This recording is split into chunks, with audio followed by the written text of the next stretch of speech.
Welcome to Like-Minded with Dr. Patrice. Each episode, we'll sit down with different types of experts to unpack the role of mental health in our day-to-day lives.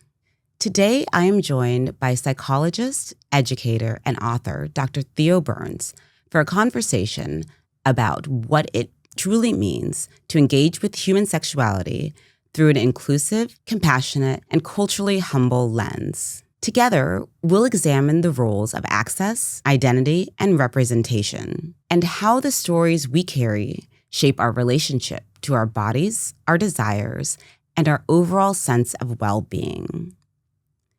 At the heart of our conversation is a simple but powerful idea: embracing diverse experiences, especially those that have been historically marginalized, expands not only our understanding of sexuality, but also our understanding of who we are. Dr. Burnes is an award-winning licensed psychologist and counselor whose work sits at the intersection of mental health, social justice, and sexuality education. He serves as a core faculty member and a former associate dean at the University of Southern California's Rossier School of Education, where he trains future clinicians in affirmative, trauma-informed, and culturally responsive care. His research and advocacy focus on expanding access to inclusive mental health services, especially for people whose experiences are often overlooked. He is also the author of Essential Clinical Care for Sex Workers, which provides clinicians with a humane, evidence-based, and non-stigmatizing framework for supporting sex workers.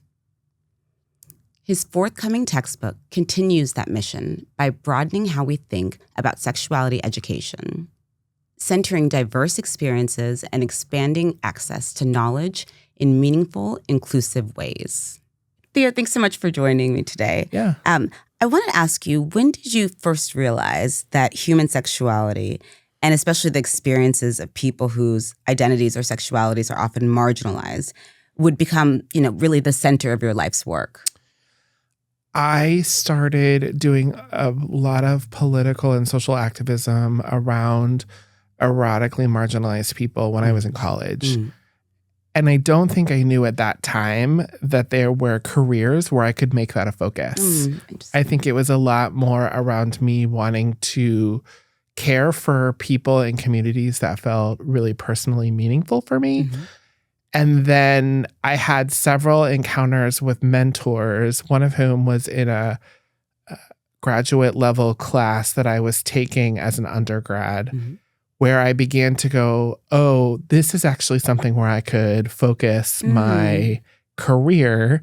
I don't think I even had thought about the possibility of being either a therapist or someone who was doing research in this area, and was really excited to meet people who were doing this work. Yeah. Were you thinking that you would be like an advocate in a different way? Okay. Yes. All right. And then tell me about the decision to, become a therapist and kind of counteract those people who have been, the challenges they have, like in that way. Yeah.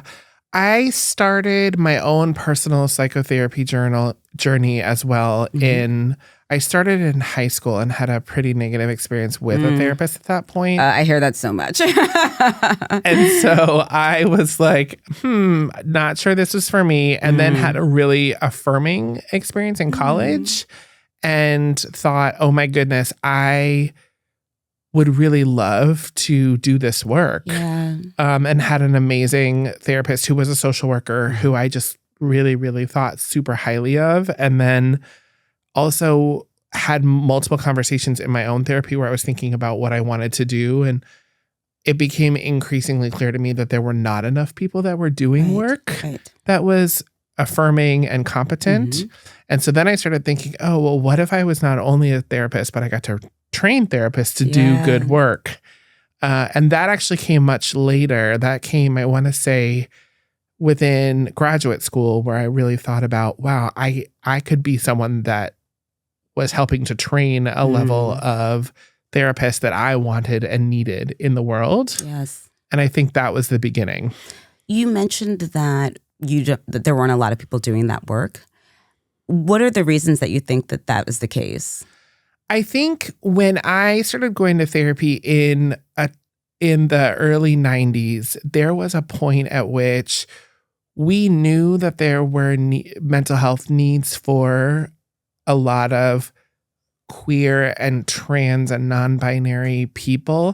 I don't think we knew a lot as much about the impact of kind of sexual marginalization. And not just for, let's say, queer people, but for people that were polyamorous or who were in sexuality-focused trades and things of that nature. And so I don't think we actually as a world knew about all of that. And so I think that was part of the reason why there was not a lot that was happening at that time. And then I think as more and more information began to surface, oh, wow, discrimination really impacts people, which people who had been discriminated knew. They're like, we know. Exactly. We know. But then there was so much, I think, that was coming out, both in popular press, but also in research areas. And I think that was the beginning. Yeah. Tell me a little bit more about like your lived experiences and how they shaped your work. And you mentioned some not so great and some better, more affirming situations and experiences in therapy. What other life experiences shaped your work? Yeah. Well, I think one of the things that happened for me, which I know is true for a lot of individuals, is that when you are coming out in any kind of way as a marginalized person, and whether that be coming out as queer, coming out as being poly, coming out as engaged in any type of erotically marginalized community, it's usually a process of disclosing in some selective way. And that many of those communities often found each other connected to one another. And I think, especially in the beginning, a lot of the individuals who were hanging out at the same marches and the same bookstores and the same coffee shops and the same nightclubs. And it was really interesting for me to be a queer person, but then also have so many different experiences with individuals who were in the sex industry, who were engaged with polyamory, who were thinking a lot about different ways that they were thinking about their own sexuality and their own lived experiences. And that at that time as well, there was such a beginning of more and more information related to trans-affirming care, the reproductive justice movement. And although much of that had been happening in activist circles for so long, there was a way in which the queer community really connected with so much of that. And I think that was the beginning. I also had so many people in my own life that were involved with either sex work or individuals who were involved in any type of polyamorous relationship. And so I think for me, one of the things that came up was just being in lots of community. Like I like to say there was this period in the 90s where most of us were coming out in small, safe spaces. I have a lot of friends that are like, you come out in the club if you, that's what people were doing at a certain point. And I think there was this way in which many of us were together. And it became very clear that our liberations were bound together. Yes. And I wonder if hearing people's stories and hearing their experiences also made you recognize where there were kind of gaps in the care that was needed. Absolutely. Well, and I also think for me as someone who was really excited about learning about so many different ways of loving, right? Not only for my own personal mindset, but also for people in the world. And I know at that time, there was such little information because it was kind of the beginning of the internet boom. And so there was such little information out there. And so even in my own self-growth and self-development where I was like, oh, I didn't even think that these ways of relating to people, having intimate relationships were possible. Yes. And so then recognizing this was such a big piece of who I was as a person. Right. Yeah. And, I imagine that people hesitate to maybe, if they had those kinds of discoveries, not always comfortable sharing with or not knowing who is safe to share those things with. So it's important, that the word is spread, right? Then make people feel that, there's a lot of different ways to be like in this world. It's not just whatever, you were taught or whatever, you see openly, but there's so many different ways. Yeah.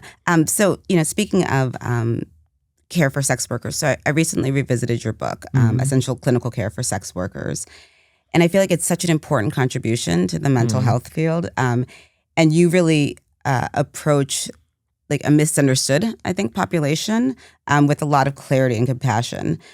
You also, in your work, like really emphasize affirming, non-pathologizing, culturally humble care. Can you describe that for people? What does that look like?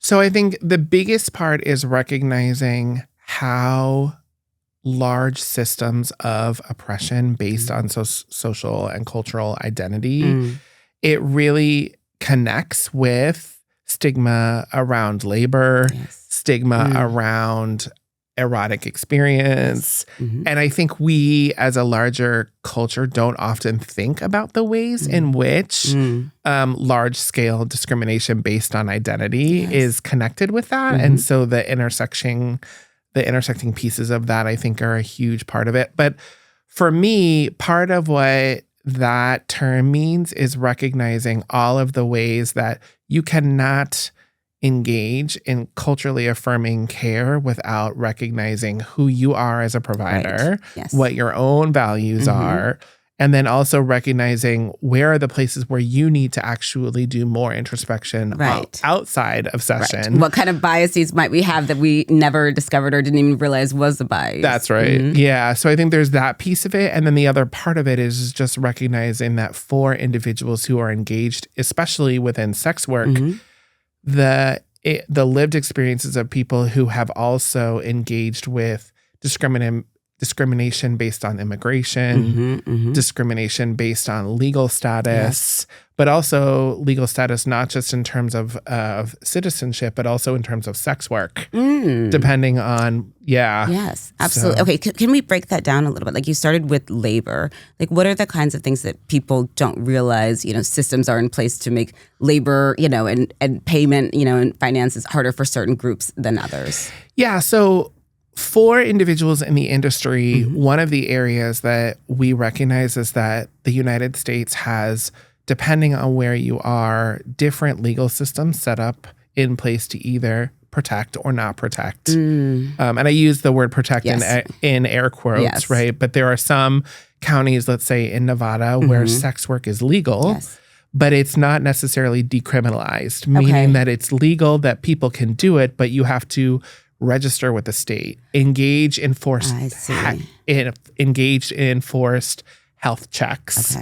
And so there are ways that it's legal and you can do it, but there's so many barriers. And especially for individuals who are, let's say, either undocumented or in the process of migration, there isn't necessarily a way that can be helpful for individuals to engage with the state, right? And then what you have in most of the other parts of the country is that sex work is illegal. Okay. Yeah, and I'm so glad you broke that down, because I think that when I think, that something is decriminalized, then it's like, okay, it's legal. So then, it's not, people are not treated that way, treated as criminals. But what you're describing is that it's legal technically in some areas, but you're still treated like a criminal. Yeah, there's some amazing sex work scholars who refer to legalization of sex work as backdoor criminalization, which is very different than creating spaces where it is decriminalized, where there are unions, sex workers are protected by the state. If individuals create violent experiences with sex workers, they're accountable to the state,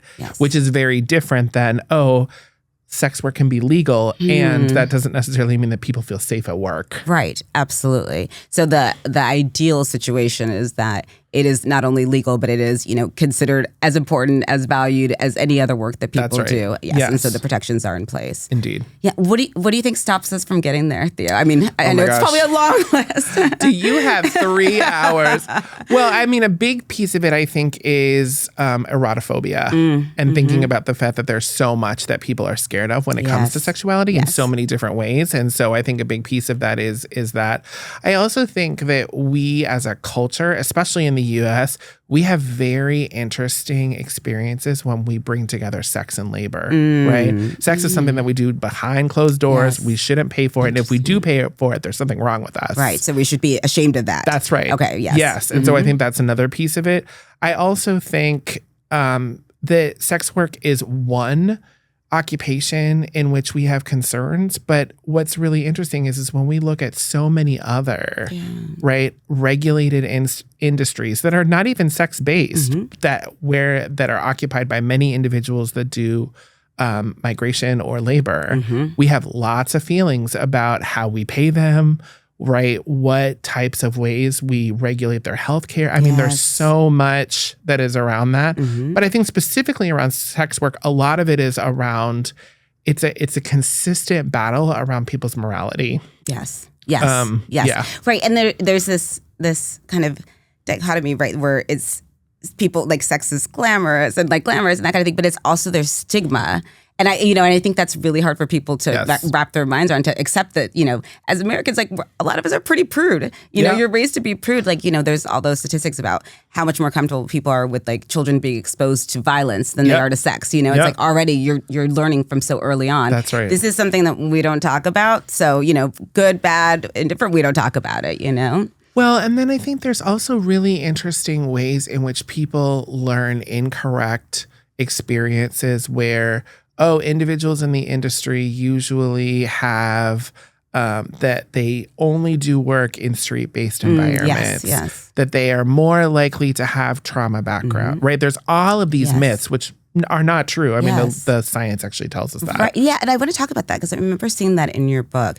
And you break down, you and your co-author break down like how media portrays people who are sex workers and what the actual truths are in a lot of those situations. So you mentioned that what we might see, in a movie is someone who is on the streets working or maybe has like addiction and that kind of thing. But tell us what it actually is the case. Yeah, so it's interesting that there are really strong prototypes around how many people in the industry get portrayed. And what we know is that it is rare that an individual is only doing work in the sex industry. In fact, many people, right, will actually do sex work in conjunction with other jobs, right? Okay. Or maybe they live in a 2-income household where they're doing some work, but then their other job is actually taking care of children when they're not working, right? And so what's really interesting is once people learn that, it's hard to juxtapose that myth around like, people are only working on the streets. Right. They usually have really strong addiction problems. And is that true? I'm sure it is for some people. Okay. But often, that's also for any other industry. Exactly. You can definitely find some people with some trauma no matter what you're looking at. That's right. Yeah. And that many individuals actually are doing so. And that when we hear about experiences of people in the industry who've experienced trauma, it's often not that they experienced trauma before they entered the industry that led them to sex work. It's that they're in sex work, have been in violent work environments, and that they experience trauma while in the industry, right? And so there's this history of research, right, that has kind of perpetuated this myth that individuals in the industry must have had trauma before they entered the industry, which is why they went into it. Right. And actually, no, it's often the harsh work environments and the violence and discrimination that they experience while they're in the industry, right? And that's the trauma. No, I think it's so important for you to say that because, we really do kind of get brainwashed with like all of these images. And unless you choose to dig deeper, for whatever reason, because you're listening to people's stories, or like, you wonder, like, are these things really true? I think that a lot of people don't ever realize, all of the things that you're saying. What is the benefit to society, do you think? Big question, to keep those myths alive? I think one of the things that we believe is that if we can regulate sex work, then at some point we can just stop people from doing it. There's this idea that if we can just regulate it to a certain point, people will stop doing it because it's so dangerous, it's so harmful that we can make it go away. And what people who perpetuate that stereotype don't recognize is that there's actually lots of benefits to the industry. Yeah. One, many individuals who are in the sex industry are sexual healers of many kinds. Right. Okay, let's talk about that because I think that people don't realize that that is a thing, right? Yeah. So, for example, there are many people in the industry who use sex work not just as a means of income, but because they feel called to really help people learn about who they are as sexual beings, help them to think about who they are as sexual beings despite maybe their own trauma. So many people will go to seek services with a sex worker, in part because they may think, oh gosh, you know what, I am interested in a sexual relationship. I don't feel safe enough to do that. So I'm going to do this in a way where I can really kind of like start to think about the narrative in a way that feels safe for me. Yes. And so there's so many ways that happens. And so it's interesting when people hear or think about all of the negative impacts without thinking about all of these other parts to it. Right. Yes. Yeah. Right. And someone who is a sexual healer, like the amount of training and education that goes into becoming that person, you know? And I think for people to recognize, yes, there is like any other work, there's going to be, you know, like a pendulum. Yes. Thank you. Yeah. Thank you. A spectrum, a pendulum. Totally. You know, that there is going to be like, it's not always going to be the same situation, but like, what are the things that we believe falsely, you know, and like, how do those things get misproven? You mentioned trauma as well. So like that's part of the narrative that people think that for you to be in this industry, then you must have experienced trauma, and that's the only reason that you would go into it, right? But what you're saying and what you found in your research is not that at all. It's that we have created and allowed like such a violent, you know, system to be in place that people are experiencing it once they're in the industry. Yeah, and actually, there's been really interesting research to suggest that there have been a variety of studies that have incorrectly looked at relationships even between sex work and substance use. And that there have been, for example, lots of studies that happened in the 80s and 90s that said, oh, part of the reason people stay in the industry or start in the industry is because they have substance abuse concerns and that they use sex work as a way to score a variety of different substances.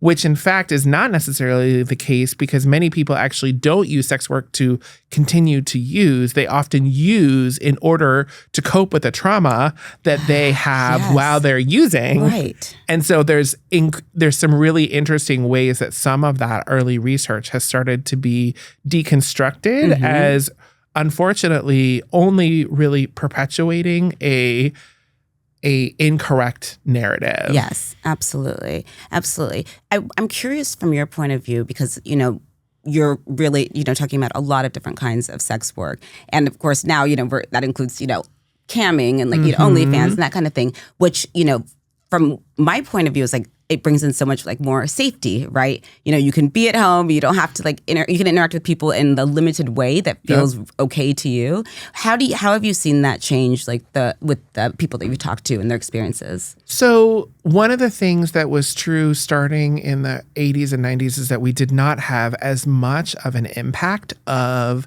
sex work that was more internet based. And so it was much more interactional. And that there's still interaction that's happening, but it's often using audiovisual platforms. And so there is more safety. Unfortunately, through some legislation that happened during COVID, there were increased amounts of individuals who were really on the internet in a variety of ways, looking for individuals who were engaged in sex work. I see. Because one of the areas that we cover in the book is this idea of FOSTA SESTA, which is a series of legislative acts that really unfortunately conflates sex trafficking with sex work. And so you have individuals that are working for a variety of government organizations who are saying, oh, unfortunately, we have to go after sex trafficking individuals, but then we're incorrectly really forcing individuals who were in commercial and consent-based sex work to close. Wow. Yeah. Okay. Tell me from your point of view, you know, how much of that regulation, and especially like on the camming, because that is one, you know, where a lot of women, you know, and I'm sure like with sexual healing are in charge of their finances, they're in charge, you know, of the business. Like, is that in your view part of the reason why it's been so regulated to kind of take some of that power back?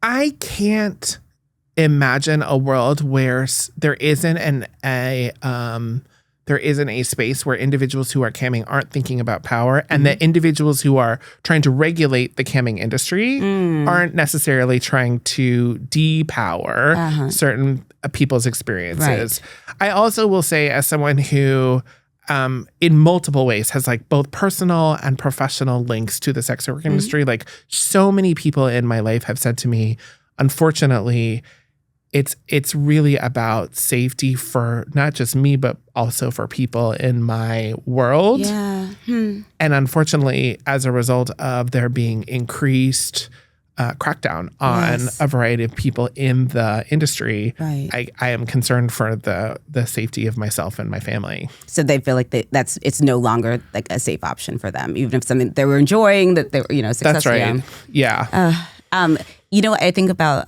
we've seen stories where there's like, and to your point, someone has another job, another position. I think that might have been a person who was in like a police department, and she was also doing camming work. And I think she lost her job because of it. And I'm like, how did you find her? Like, that means you were on there, right? So like the hypocrisy, of this whole industry, and, like that idea of regulating your way out of it being, an industry there's always going to be demand. Yes. Right. So like why do we not want to keep people as safe as possible so that they can do healing work? That's right. It is healing work in a lot of areas. I think what's also interesting is that there is such a thin line between individuals who engage in sex work and those of us that are engaged in industries where intimacy is a part of our work. Right. And that could be therapists, that could be occupational work, that could be true. Right. And so, or any relationship. Exactly. Right? And so even thinking about, I think that line between sex work and, let's say, sex therapy makes a lot of therapists very nervous. Really? Because it's like, oh, I'm a therapist, but this isn't who I am over here. Right. And so there's a lot of, I'm not this person, I'm this person. And I think it's really interesting how when we talk about healing, I mean, so many of us who are therapists talk about mind-body connections as part of the healing process.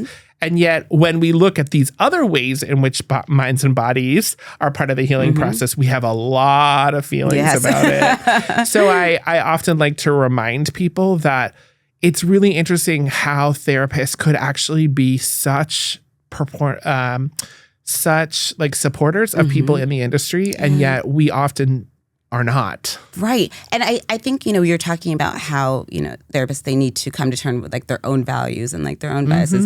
And I think, a lot of therapists shy away from talking about sex. Yep. If the client doesn't bring it up, or sometimes even if they do, it's like, oh, okay, well, let's talk about these other things. Let's go back to your childhood. That feels safer than talking about sex right now. Right? Yeah. And I mean, I guess that's just part of, our conditioning, a lot of our conditioning. But it is, an intimate relationship that you have, right? And it's just like another form of an intimate relationship. Yeah. I also like to say that, especially for therapists that are starting out, and I do some training of therapists in a variety of different capacities, I often say that therapists could learn a lot about boundaries and negotiating money from sex workers if we would allow them to teach us, right? Because I think that there's so many ways as therapists that we are nervous about having conversations about fees and boundary setting around fees. And I'm like, so many people in the industry that are dear to me have said things like, Theo, you're not charging enough for your therapy. Really? Right? Like, you need to say no. And I'm like, I'm learning so much from you in this moment. That is so true. I mean, I remember, definitely like being in training, like you wouldn't want to have to go to a client and be like, oh, like, the payment didn't go through or this, because you just want to operate with them about your feelings and like your experiences. But that is part of it. Like, whatever's happening financially is part of what they're going through. So I love that so much, and I can totally relate. Like, that's like the least, fun conversation. You're like, oh, we're going to talk about money, Yeah, that's so funny. I think it's really interesting how much we don't allow the people who are on the forefront of sexual healing to actually teach us about not just sexuality, but just about being human in relationships and creating intimacy with others. Right. And you talk to so many people, in the industry, in your research. What else did you learn from them? Like, I'm really oh my gosh, so many things. I think as somebody who has done a lot of conversing with individuals in a variety of different types of sex work, I don't think I was prepared for the nuances of how there were, even within sex work communities, levels of hierarchy that had been internalized in those communities in terms of, oh, if you worked for someone else, like a brothel, for example, you may be considered having less power because you may have less agency over right. the and you types have to give a of cut clients. to someone and That's all that right. stuff. Yeah. Mm-hmm. And so and thinking about the ways in which that hierarchy was internalized as a source of internalized oppression for many people. And then even thinking about the way that hierarchy often also played into things like, who got more stage time? Was it people with certain skin colors? Yes. Was it certain people with certain body types? And so thinking about all of the ways in which oppression of multiple kinds kind of like played into that. Absolutely. Yes. Like it's inescapable, to get past those systems of oppression. I want to talk about the importance for you in helping people like understand how important pleasure is as part of sexuality, right? Yeah. So not just, let's talk about it. Like, let's like talk through traumatic experiences, but like, let's get over also to the other side, like how do you also enjoy who you are as a sexual being? And we were talking a little bit about it before, but it's there's kind of two trains of thought and we kind of get fed both of them at the same time. Like sex is amazing and like, incredible. And also like, don't talk about it. Right. So why do you think that pleasure has become like such a charged topic in society? I think part of it is that we are a series of cultures that really for a long time only looked at sex as a means to create other people. We looked at it as reproductive purposes only. And we can go back to the Industrial Revolution where people needed more workers and that sex was there. And so and like when people, when children, died like either in childbirth or much younger. And so like you need a spare, in a lot of cases, right? Just in case. Yep. And so I think that there's something really interesting about the relationship between sexuality and capitalism. And so I think a lot about how sex creates workers, that creates goods that people buy. Yes. And that pleasure often does not have a capitalistic bent to it. And that it's often about what we need, what we want. It helps us connect to ourselves versus what people tell us who we are. And so that often pleasure is about really connecting to who we are and what we need. There's a wonderful chapter in Sister Outsider, and Audre Lorde writes about the power of the erotic and says that this is a way in which we connect with who we are. Yes. And that pleasure is not about what other people believe we need, but more about who we are. And that pleasure often allows us to connect almost viscerally sometimes with what it is that we need in certain spaces. And I think in those moments, pleasure becomes so undescribably part of who we are. And that we don't really want to acknowledge it because some of us, I think, are scared about what creates pleasure for us. And that also it takes away from this idea that sex is about making babies. Right. It's personal. Like you have to like figure it out for yourself. That's right. What works for you, and it may not be what works for other people. And and I think that I'm sure that a lot of people feel very uncomfortable moving beyond that. Yeah. How do you think that things like, you mentioned fear, but how do you think things like shame, play into that as well?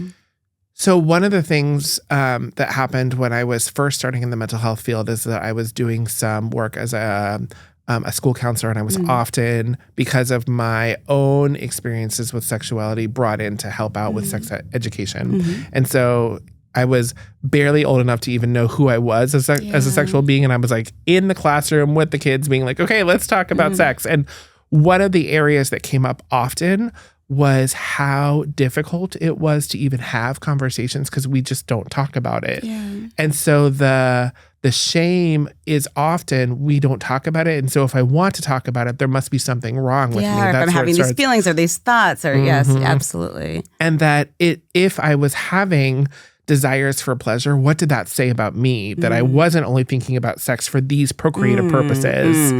And that it's really interesting that we have so many ways that media tells us that we should be experiencing pleasure. Right. I mean, we think about like songs, we think about books, we think about recent TV shows. It's all over the place. And yet at the same time, we're told, think about it this way, but then make sure that that's not the only focus. Like go back to the baby making. Yes. Right. Right. It's making me think, like years ago, I worked at a sex and love addiction clinic. And so much of the work was just about trauma and the shame, and like we never got to like the pleasure part of it, right? It's just kind of like, don't feel bad about it, but like, you know, maybe that's where this journey stops, you know. And it's really making me look back on that work, you know, in a different way, that it doesn't still get you to like the enjoyment of it. Like it's just trying to move past, you know, being told that it's dirty when you're a kid, you know, and kind of reprocessing those memories, but not to the other side of like where you can actually, you know, thrive as a full human being. Yeah. And I think when we actually break apart the pleasure piece, so many of us believe that pleasure is only experiences that we have that are physical, like orgasm. But at the same time, what we also know is that for many people, they can have sexual pleasure and maybe they have bodies that won't allow them to orgasm. And that actually doesn't mean that they're not experiencing sexual pleasure. Right. It just means that they're thinking about it in a way that is not, let's say, genitally focused. Yes. Okay. And I'm sure, you know, that you've talked about this too, that there are all different ways to receive pleasure. Like, how do you talk to people to have them kind of rethink, you know, what those expectations are, so that, you know, they're like, oh, well, I don't feel like this, so that must mean something's wrong. You know, how do you talk to people about that? I think the first thing that I like to do is to think about sex like, I like to say like a layered food item. What I mean by that is like maybe it's a 7-layer dip, maybe it's your favorite cake, whatever it is. And that there are often those of us that will only eat the first or top layer. And that for some of us, maybe that's only physical. For others of us, that's only emotional. But that there's all these other layers that are underneath. And that as we begin to know who we are as sexual beings and also think about pleasure, what are the ways that we start to acknowledge some of those other layers, and that sometimes it's, oh, I want to try new positions that are generally focused with a partner or partners. But it could also be like, oh, maybe I want to try on some new clothing. Maybe I want to listen to some music. Maybe I want to like engage in power exchanges, whatever it is. And so thinking just about some of the ways where I think about it as an opening up to broader experiences for many individuals. And that it's not that you're necessarily introducing people to something new. It's been there the whole time. It's more like, let's just like have the fork go a little bit lower into the layered food item. Yes, absolutely. Yeah, that makes a lot of sense.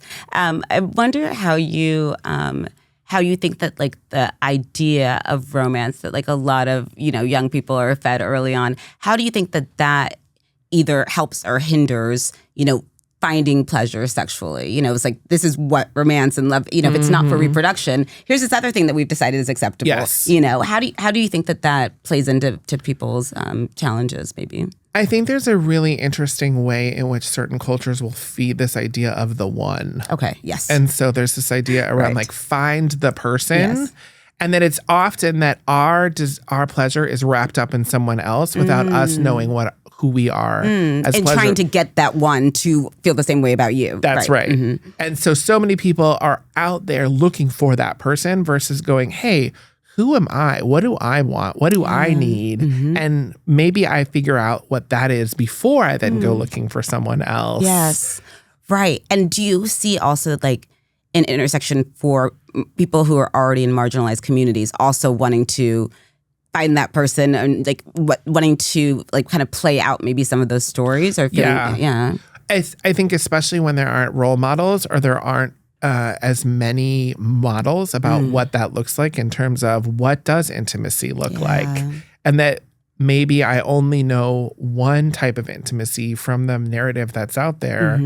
But the one type that I know contains a lot of people that don't look like me. Right. They don't have the relationship that I have. Yes. And so then there's this idea around, oh, you know what is true now is I have to either A, conform this to someone that does look like me, or I have to use these models that actually have no basis in my reality. Right, exactly. And, you know, and wonder why, like, never, you know, satisfied or happy, right? That's Trying right. to conform. So I know you have a new textbook coming out, Engaging with Human Sexuality, Diversity, Wellbeing, and Current Perspectives. Yes. And your work as an educator is such an important part of who you are. You know, you mentioned training, you know, new therapists and that kind of thing. What else do you think has been missing from traditional like, human sexuality education that we might receive? Another 3-hour question. Yes.